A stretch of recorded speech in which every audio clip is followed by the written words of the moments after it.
স্বয়ং আল্লাহ তাআলা আমাদেরকে উপদেশ দেন যাতে করে আমরা শিক্ষা গ্রহণ করি। সুবহানাল্লাহ পড়ে। তাহলে আসুন আমরা ধরে ধরে একটা একটা করে সামনের দিকে আগাই। আল্লাহ তাআলা প্রথমে আমাদেরকে আদেশ দিয়েছেন আদালের, ইন্নাল্লাহা ইয়া'মুরু বিল আদল। আওয়াজ করে বলুন আল আদাল। সবাই পড়ুন আল আদাল। আমরা উর্দু জানি, হিন্দি জানি, অনেকে ইংরেজিও জানি, কিন্তু আরবি শব্দগুলো আমাদের মুখ দিয়ে বেরোতে চায় না। আওয়াজ করে বলুন আল আদাল।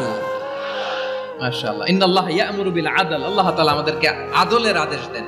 আদল অনেকে না বুঝলেও আদালত শব্দটা বুঝবেন। আদালত, আদালত, আদালত বুঝেন না? যেখানে বিচার কার্যের ফয়সালা করা হয়, কোর্ট কাচারি আদালত, এটা তো ভেরি কমন। এটা শুনছেন না সবাই?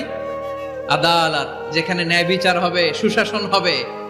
কিন্তু ভাগ্যের কি নির্মম পরিহাস, ওখান থেকে মিথ্যা সাক্ষী দিয়ে মনমতো রায় দিয়ে দেয়া হয়। এগুলোর পরিবর্তন হওয়ার দরকার আছে না নাই? প্রিয় ভাইয়েরা, আদালত, আল আদল, ইংরেজিতে বলে জাস্টিস, ন্যায় বিচার, সুবিচার, সুশাসন, জাস্টিস, আল আদাল। সব জায়গায় এই জাস্টিস থাকা দরকার। Justice should be prevail in the society.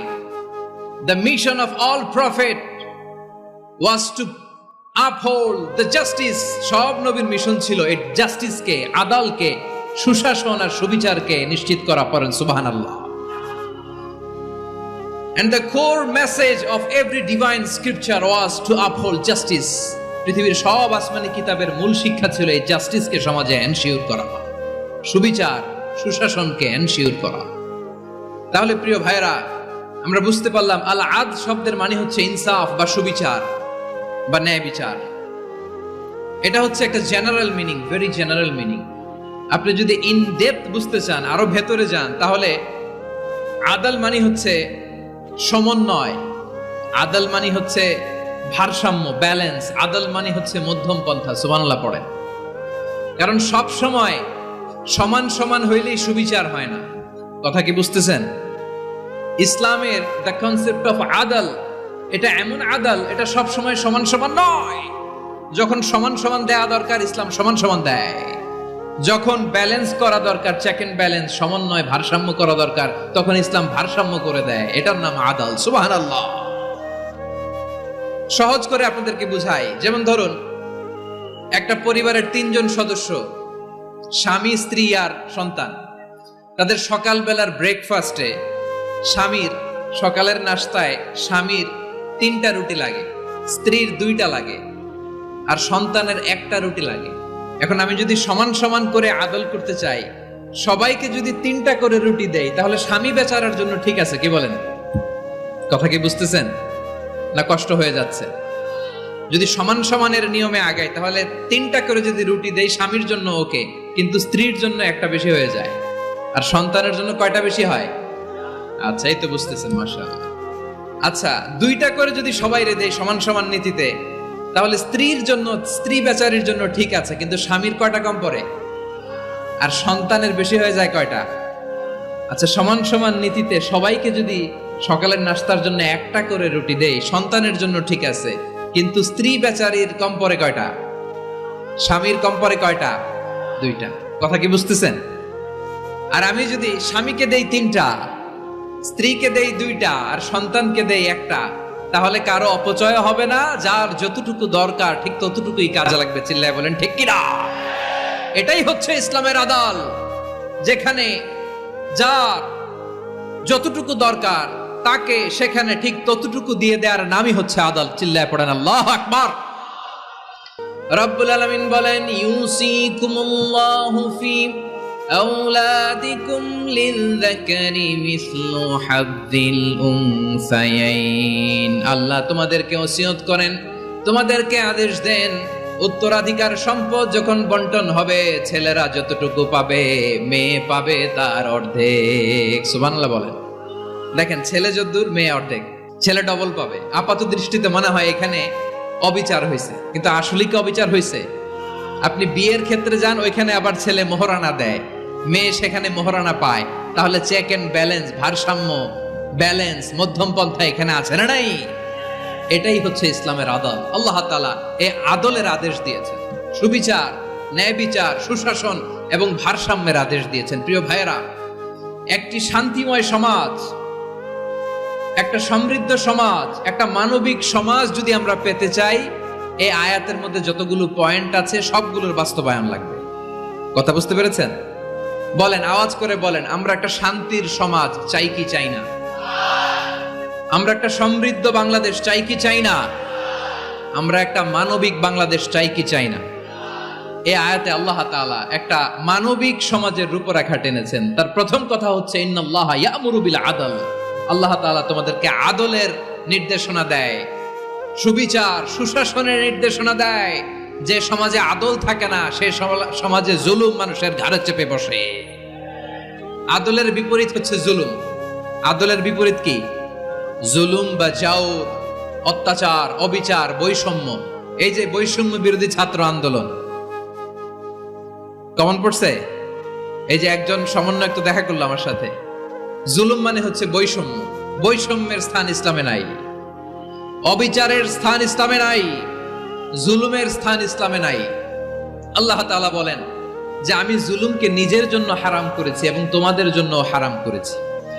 বিশ্বনবী ফরমান, আল্লাহ তাআলা বলেন হাদিসে কুদসিতে, ইয়া ইবাদি ইন্নী হারামতুয যুলমা আলা নাফসি ওয়া জাআলতুহু বাইনাকুম মুহাররামান ফালা তাযালামু। আমার গোলামেরা শোনো, নিশ্চয় আমি আল্লাহ তাআলা জুলুমকে আমি আমার উপরে হারাম করেছি, অনুরূপভাবে জুলুম করাকে তোমাদের উপরেও হারাম করেছি। ফলে ফালা তাযালামু, তোমরা একে অপরের সাথে জুলুম করো না। নির্দেশনাটা কার? খবরদার, জুলুমের সাথে আমাদের কোনো সম্পর্ক, জুলুমের সাথে ইসলামের কোনো সম্পর্ক নাই। আল্লাহ তাআলা জালিমদের জন্য কঠিন শাস্তি প্রস্তুত করে রেখেছেন। যারা এই আদলকে ভুলুণ্ঠিত করে জুলুমের রাস্তায় হাঁটতে চায়, তাদের প্রাপ্য কিয়ামতের ময়দানে বুঝিয়ে দিবে কে? আল্লাহ তাআলা তাদের প্রাপ্যকে বুঝিয়ে দিবেন। এজন্য বিশ্বনবী বলে, খবরদার, তোমরা ইনসাফ করবে, আদল করবে, জুলুম করবে না। আয-যুলমু যুলুমাতুন ইয়াউমাল কিয়ামা, জুলুম কিয়ামতের দিন অন্ধকার হয়ে জালিমের ঘাড়ে চেপে বসবে।